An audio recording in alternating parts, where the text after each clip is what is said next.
welcome to tonight's episode or edition of Keeping It Real. With me tonight, I have the one and only Mrs. Tina Kiberu from Kiberu Consulting, all the way from Strandfontein. Oh, yeah. Oh, yeah. Welcome to the show, Tina. Please share a word or two with the viewers if you want to. Thank you for having me. It's very weird when someone calls me Mrs. And I'm married for 15 years, but it's funny when someone says it.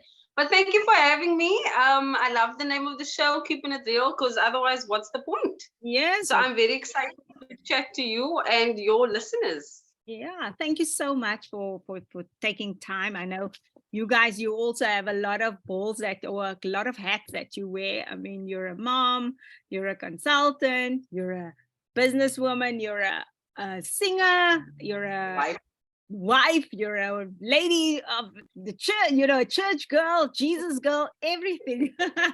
Tell me, did I miss anything? Tell me who Tina is. Gosh, you said singer. My goodness, I would not describe me as a singer. Have I sung before? Yes. But no. Yeah. So no, you haven't missed anything. So yes, I am married to Craig Kiberu. I have to always give a shout out. Yes. Not because he forces me, because I want to. So yeah, we're married for 15 years. We have 2 kids. Sophie Ella, she just turned 10, and then my son Liam, he is 4 years old. So they keep us very much on our toes.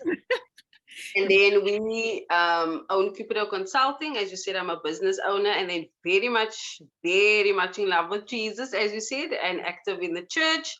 So we, at the moment, we do young adults, and we do the youth, and I do random acts of kindness at church. And then when we have like new converts or discipleship class, and then I facilitate that as well. So yeah, that's what I do. That's a lot. We can add philanthropy. Yes, I think it sounds like me. I'm also like that busy girl, but I love it. I love being busy for the right reasons. I'm interested. I'm very fascinated with your consulting company. What exactly motivated you to start and to go into that direction with the business? Okay, so I've always done facilitation. So I've always loved to speak, but the places that I worked at, it was very much corporate. You had to speak specific things, and it was great for the time that I was there. So it was very banking specific, or it was HR, or it was just very corporate. And I always knew that my heart was always for things that spoke to people's heart. Yes, you must know banking, because we don't want people to mess up with our money. But what was calling my heart was people and them realizing their potential. So I decided to resign, obviously, with my husband's consent. And then, so this was about 2015, 2016. And then I struggled falling pregnant, and then I had to go to the doctors having some issues, and he said, look here, the time is now or never. Do you want to have your second child now or not? So we're like, okay, we kind of have to do this now. And then a month later, it happened. I was pregnant, and then I had my son. So remember, I've already resigned. No? I was full-time, then I was freelancing, and then I just stopped work. And then I had my son. And I was at home with him for the whole year, almost 2 years. And then we were like, okay, 2020, we're going to do this thing. And then, all know COVID happened. And then everybody was back at home. And then we needed to adjust what we were going to do and how we were going to do it. Because the one thing I knew for sure was this is what I needed to do. So I wasn't going to allow the fact that 2015 was a long time ago. And let me tell you, going from 2 salaries to 1 salary is and then you still add another child in the mix was very interesting, to say the least. Yes, but then COVID happened, and then we had to change and we had to adjust. And then that's how I actually started making videos on social media. And yeah, well, here we are 2 years. Is it 2 years? 2 years. 2 years later. Yes. Yeah, and it's best decision I've ever made. Hardest decision, but best decision. Wow, that's So we do, I don't know if I've answered your question. Did I answer your question? Yes. yes, what you just elaborate a little bit more. You're consulting, you consult businesses and people. That's basically what, Yes. am I right? So at the core of what I do is training and development. So we have personal and we have business. So we actually operate on a 4-pillar process. You don't have to do all 4 pillars. You can do each pillar on its own. So the first pillar that we feel runs throughout all of our things that we do is this thing called the power of your mind, or we call it the thinking game. So everything starts from here. If your mind is not right, your mindset, all the thoughts that you have every single day, if those thoughts are skewed, you're not even going to get to the second pillar of vision boarding and dreaming and setting goals, because your mind says, that's not for me. I'm in a small neighborhood. You don't know my background. So when we start to get our mind right and realize the power we have to change and rewire, then we can go and we can say, okay, what is this vision for my life? What is this goals that I want to achieve? Then the third pillar we have is communication and conflict management. And I like to talk about this one for some reason lately, because I find it very interesting, because people talk every day. Mm. We say words, and then we automatically think that makes us effective communicators. And the sad part is it really doesn't. The words that come out of our mouth is only 7% of an entire message. So all the noise that happens behind the scenes, behind those words, those things happen, misunderstandings happen, miscommunication happen, and then we have this thing called conflict. And then we have, you protect your peace, I protect my peace, and then we all separate. We protect our peace on our own islands. And then conflict happens, and then we don't know how to resolve it. Or some people actually don't like conflict, so they just walk away and pretend that it never happens. Yeah. So we help you to understand what your conflict style is, and we give you tools to navigate how you can better resolve your conflict. And then the last pillar is financial stewardship. People don't like to talk about money, but the problem is our relationship with money starts from our homes, whatever that home was, whether it was with your grandma, your auntie, your mom. People never spoke about money. It was like a secret thing. You don't talk about your salary. So now life goes and people die, and now children sit with this debt. Yes. So they have to mourn the loss, and now they must sit and figure out, because the bank is knocking on their door, where's their money? So we talk about how you view money. Why do you spend money the way that you do? Why do you, no offense to anybody, of course, we all start out somewhere, but why do you live in a Wendy house, but you have the latest Nike tackies on and you have DSTV? So to help you understand why you make those decisions, why we need to look like a picture of success, but in the back, there's lots of credit cards happening so that we can look a particular way. So yeah, that's what we do, but it all starts here. And then, like you mentioned, we do business consulting. So our passion lies with small business owners that doesn't necessarily have the access to, consultants cost a lot of money, and rightfully so. So we're trying to find a way where we can also effect change with a small business owner, where we don't have to charge exorbitant fees, but we're still able to help people to take their business from an idea, a gift, a talent, and structure it and make it something that can work and sustain and actually doesn't have to die in 3, 4, 5 years' time. Yes. I spoke a lot. No, that's great. So people know exactly what you do and they can approach you. I like the part where you spoke about your third pillar, the communications one, because that to me is very, very important as well. Because like typically, I don't want to use myself as an example, but what if you are that person who likes to address certain, the elephant in the room, and your friends or your family are not the ones, they trying to just keep the peace and rather stay quiet and unhappy inside and walk around with that whatever elephant or matter that bugs them. I'm all about talking about it and resolving it. How does one resolve the matter without offending somebody, or without with still addressing the right and get the communication going? I'm the same like you. I like to talk about the issue at hand because I don't like something to become bigger than it needs to be. But the thing I needed to realize, for example, 2 years ago, I think a very close friend of mine, we had a falling out. It was very hard. It was very hurtful. And I was like, look here, we need to sort this thing out. We need to sort this thing out. And what I needed to understand was she needed time to process. She needed time to step back and realize, okay, what was taking place.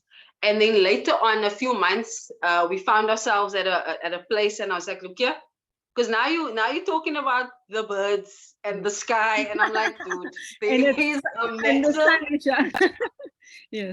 there's like a massive elephant here that we need to address. And I said, look here, let's talk about it. And she was uncomfortable, but it was a nice setting. It was, no one was going to shout. No one was going to get angry. It was in a public space. And then we were able to speak about it. So sometimes for people like us, we need to realize everyone's conflict style isn't like ours. So we need to give them time to process before we say, look here, okay, when you are ready, let's pick a date, let's pick a time, let's pick a neutral place. My pastor's wife, she always used to have meetings at Spur because it was no one can shout. Because if you're going to shout, you're making a scene and it's embarrassing and people's going to look at you. So now you get to speak about hard things, but in a civil manner. But people like you and I, we must realize, look here, we are bulldozers in a good way. But not everyone is like that. I'll give you an example. Actually, I was teaching conflict. I was still working at Millbrook Business School. So I asked two of the learners, I said, look here, it was after a break. I said, the two of you are going to come into the class and you are going to fight. You're going to have an argument. So they come in and they argue. Now I'm standing, I know what's happening. Shame this one guy. Now he's friends with both of them, and they argue. All of a sudden, this guy just gets up and he starts to pick up all the litter and he starts to gather because he didn't know how to deal with this tension. It was making him uncomfortable, which worked very well in my favor as a facilitator because now we could speak about that. But we can't look at that guy and say, what is wrong with you? We can't, because he wasn't taught to maybe deal with it. People shouting at him maybe stems from something that happened to him in his childhood. So now all I see is, yeah, you walking like a punk. Why are you leaving? Because I want to now sort it out. But we need to understand everybody has a different style. Everybody communicates differently. So think about if you're hungry. You don't have time to still deal with personal issues. But now, because I want to deal with it, you're going to talk about it now. And what happens when you're angry? You're edgy, you're irritable. So now you respond in that manner. So that's like a surface one. But there are lots of things happening behind the scenes when someone is actually talking to you or receiving something that you are saying. So we need to just be sensitive about where that person is. Yeah, it takes a lot more work from our side. But if we really want to resolve it, we just maybe sometimes need to wait a little bit until the person is ready. Yeah, they talk about those little trigger points that triggers people differently, of course. And so you mentioned the communication part we did, but there's a section that you're always so bubbly and so, like just amazing when we look at you see all of the things. And I admire that. And then one day, the last time we spoke, you said something very profound, which I could relate to, is the fact that we sometimes as females, we have all these roles. And I'm using females as an example because we have we do have the extra stuff to do. Men must provide, and they are the providers and they work hard, but that's literally, and some of them are good, they actually do the part to help with the children, pick them up. But mommies must go to the doctor, mommies must be the psychologist, mommies must be all of those things, and besides that, all the other things. And inside, who's mommy's doctor? Because we have to put up this facade of always be on top of the game, especially if you're in business, in corporate, and you are competing, male and female. You have to perform the same way as the next person.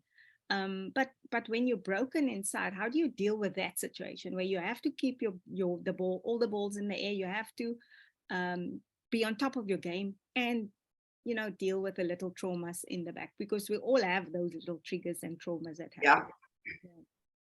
Those pieces. So 100%. So the thing that you are referencing was, so I remember the date because it was recent. So it was the 19th of September.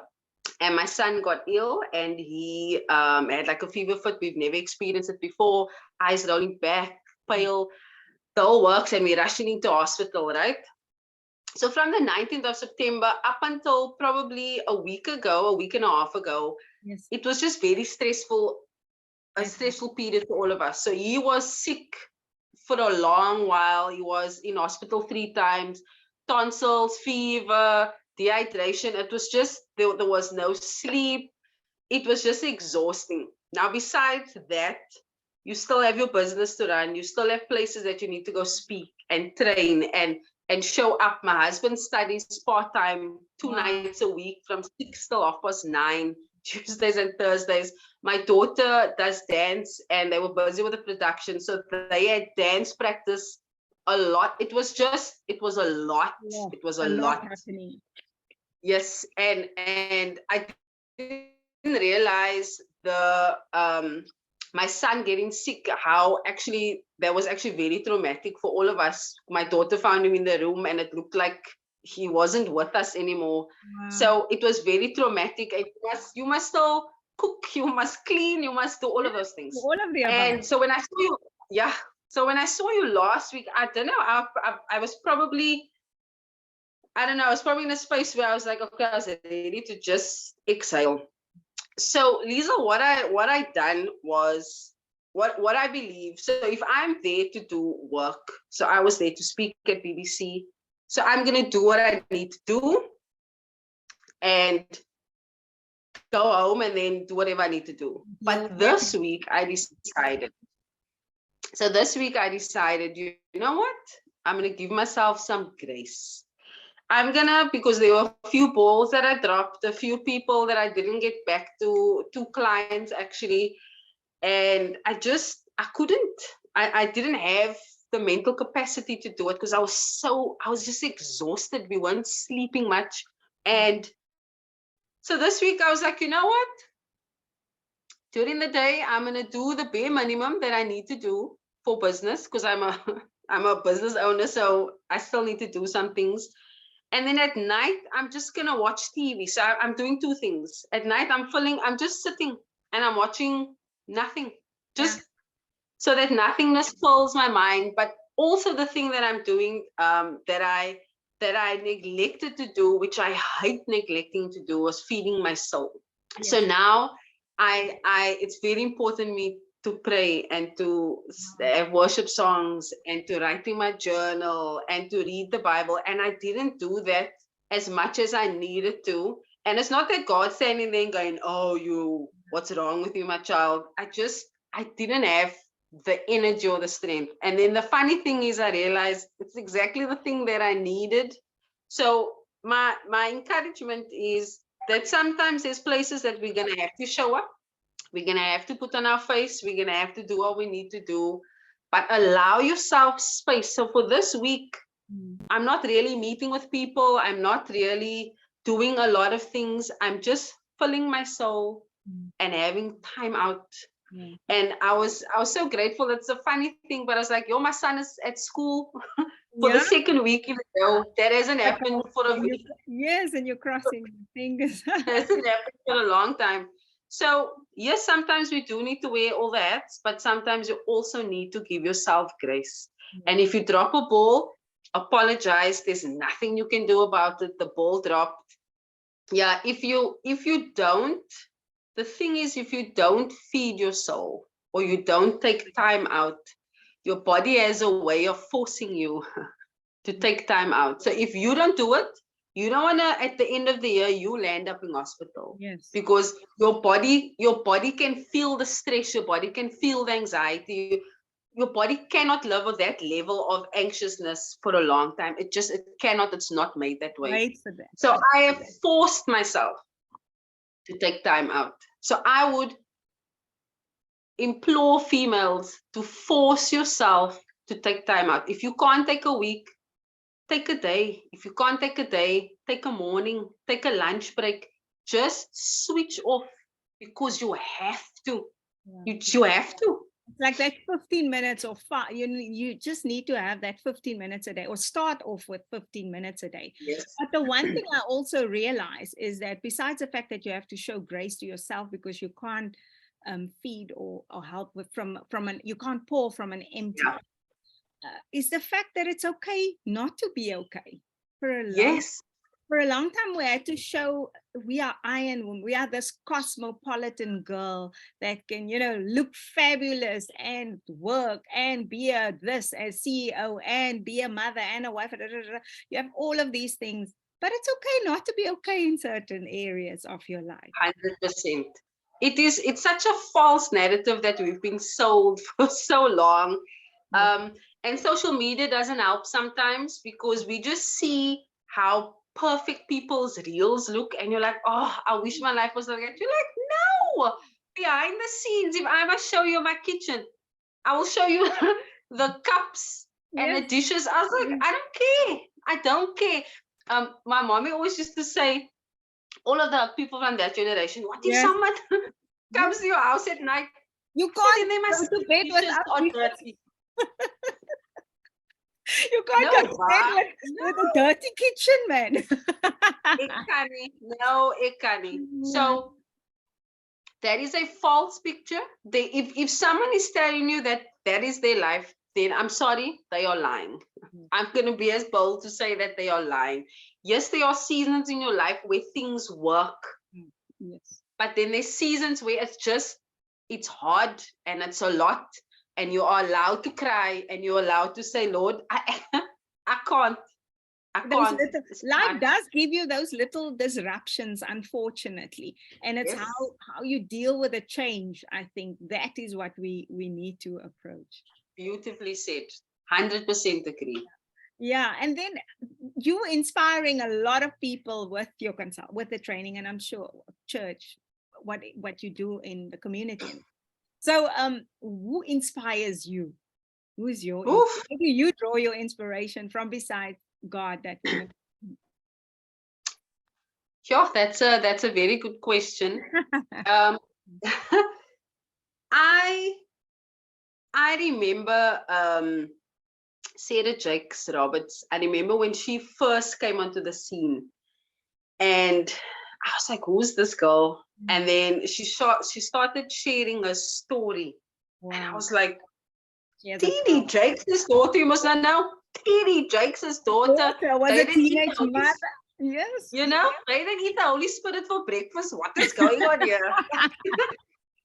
So when I saw that even if you can come from a beautiful home, a wholesome home, a home that is built on things that is right, that sometimes things fall apart. And her boldness to share a story with the world, realizing that whatever has happened in her life, it can impact others, it can change people's lives.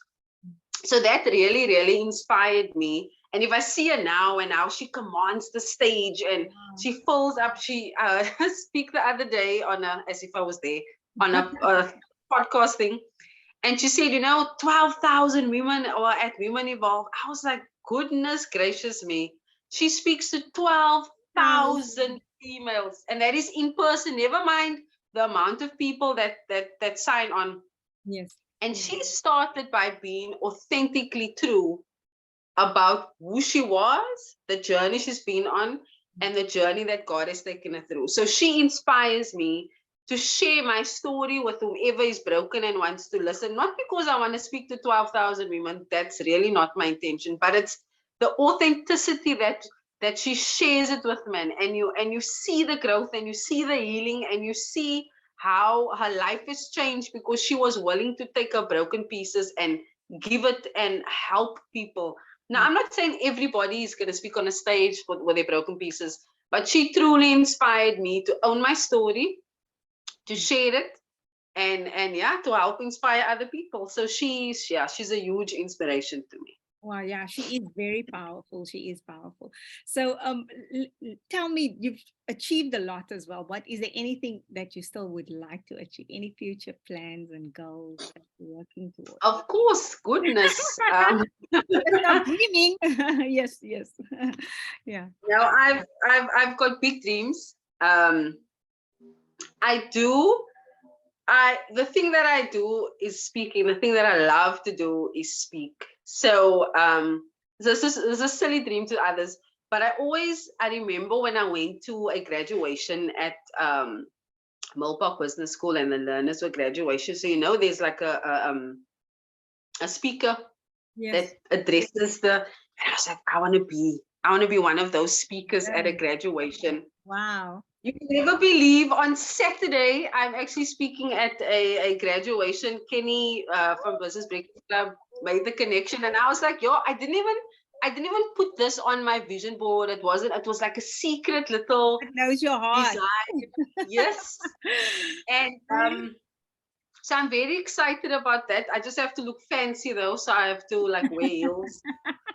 So easy peasy. But so yeah, that was a dream of mine. I do have a desire to own my own training facility, and I know where I want to have it. So I'm excited about that. And then honestly, I do want to sell after arenas, as shallow as that sounds. I always think of Joyce Meyer, and she stands there and she just like speaks to this sea of people, and I was like, I see my face on that picture, and so yeah, that is a big desire. I know that's not for now, but I see how the little things that I've longed for, prayed for, desired for, the silent desires, I see how it happens. So I get excited because I know, like, yeah, the future's gonna look great. So yeah, I've big dreams. I'm so happy for you. That's absolutely great news, man. But one question I always sometimes ask people is, you are this confident woman, you've achieved a lot. If you had to look, were you always that confident? So if you had to speak to a 16-year-old yourself, or 14-year-old Tina, what would you say to that Tina? The funny part is, it's a 20-odd-year-old Tina that I would still speak to. Okay. I was a very insecure, low self-esteem person for a very, very, very, very, very long time. In fact, the majority of my life. So no, I was never confident. Yeah. I could make you believe I was confident, but no. So what I would say to myself back in the day, when kids were making fun of my freckles, I would say, you know what? One day people are going to be tattooing freckles on their face. Oh my goodness, who would have known? Exactly. If that voice could have just given you that piece of comfort at the time, I know, yeah. But yes. But seriously though, I would say who you are and how you've been wired is exactly who God designed you to be. And the people that tell you you're too loud, or you're too forward, or you're too in your face, that's how I was made. And that personality and that person is now doing the things that requires a loud out there person. People used to say, oh, you're so much. Yo, can't you speak less? You're so loud. And always. And I would tell that person, it's okay, because you need a loud voice in order to speak to a stadium's worth of people. So that's what I would tell myself back in the day. It will all work out. You will have a lovely husband that loves you, no matter how broken your relationships were before, and you'll have 2 beautiful kids. And God is on your side, man. On your side, man. So, and the legacy you would like to leave behind one day, what would you say is that? The thing that is very important to me is to let my kids and the world know that you don't have to follow a path that isn't designed for you. A lot of times we get taught, and there's nothing wrong with finishing school and going to tech or university. There's nothing wrong with that. but it was a path that I took because it was my mom's dream. I'm very grateful I did though, because it helped me to do training and all of those things. But my legacy for anybody is to follow the dream and the passion that is in your heart, the purpose that you have for your life, the thing that you were designed to do. So I want to show my kids that even though it was rough, even though like they wouldn't understand, they were still young, understand there wasn't money for bread and all of that nonsense, but to show them that even when it's hard, you don't give up. You just you grow your faith instead of stepping back. So my legacy is follow your purpose to the fullest potential, because no one else is going to do it besides you. It will just die if you don't do it. Be an injustice to the next person if you don't live out your purpose. 100%. On that note, Tina, I would like to say thank you so much. There's so much we can still talk about, but you're going to come back. I'm definitely going to. Thank you for sharing your thoughts and your heart and everything with us tonight. And may you have a good evening, a blessed week, and see you next week, guys. Thank you for having me, Liesl. I really appreciate it. And I hope it added value to all the listeners. And thank you for letting me just share my heart. It's something that I must get used to, these interviews. I always find it weird. I'm like, people want to listen to what I have to say. So I'm very grateful. I don't take these opportunities for granted. It truly is a blessing. So thank you very, very much. Thank you very much. And on that note, a final bye. Thanks, everybody. Bye.